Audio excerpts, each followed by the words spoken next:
Hi, this is Recipe Dude and this is Recipe Dudette, and tonight we're going to be making meatball sandwiches and we're going to show you how we do it. So the first thing we're going to do is we're going to add the sauce to the pan.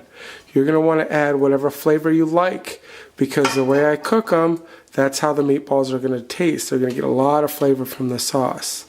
So after you do that, what we do is, see if I can do it without spilling, add a couple glugs of white wine to the sauce jar, and shake it, give it a couple shakes, do that, that's good. Gotta be able to open the jar again. What that does, that's good, is it takes off all the rest of the sauce. Go ahead and add it from the jar, as well as adds a little wine to the sauce. What I find that wine really, white wine in particular, like this one, really adds a lot of flavor to a tomato sauce.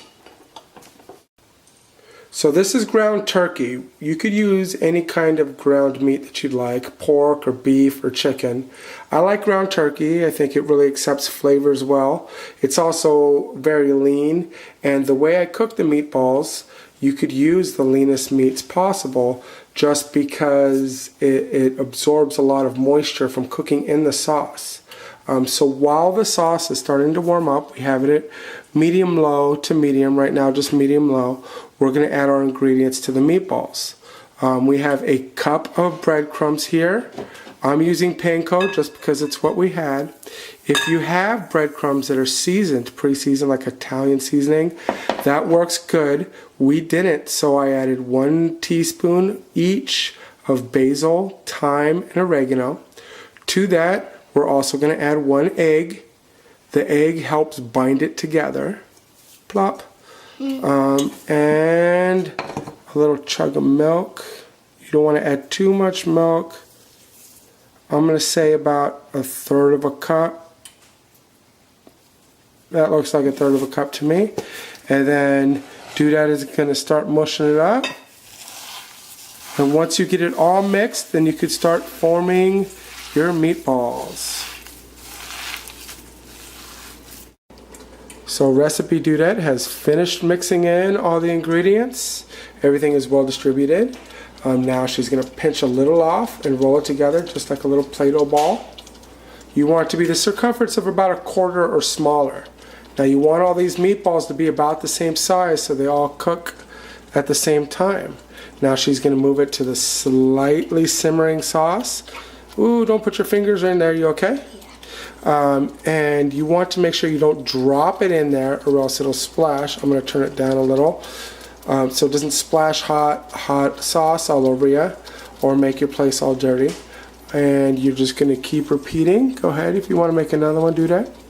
And keep repeating until all the meatballs are in there. Then you cover and you cook 10 to 15 minutes till the meatballs are up to temperature.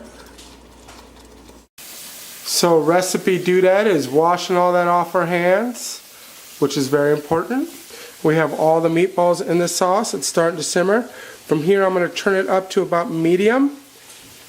Every once in a while, like every couple minutes, you're going to want to come either shake the pan or stir it once the meatballs cook a little.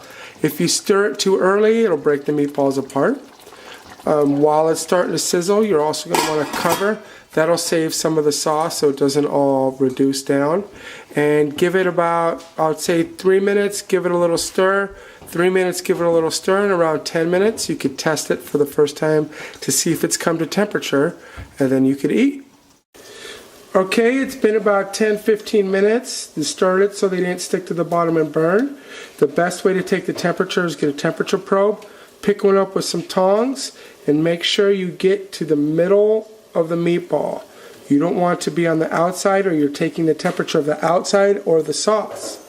Once it goes in, you check the temperature. That one's good. Find another big one, the biggest ones you could be. For turkey, you want to be around 180. Some people say 165, but I like it to be around 180 just to be extra safe. And this one's good too.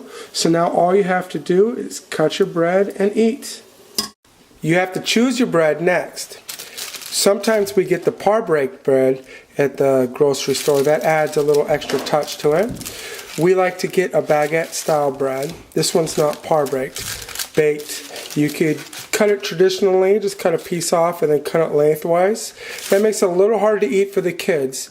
So the way we like to do it is we cut slices like this, put the meatballs on it, and then the sauce on top. That makes it kind of like the appetizer way to eat it, and it makes a lot less cleanup for the parents at the end of the meal. Plus it cuts down on the carbs, makes it a little healthier. So here are the meatballs all plated and ready to eat. An alternative way to serve this, you could saute some bell peppers and some onion and put it on top of the meatball as well. Even put a little provolone or mozzarella cheese. That's really good. And enjoy.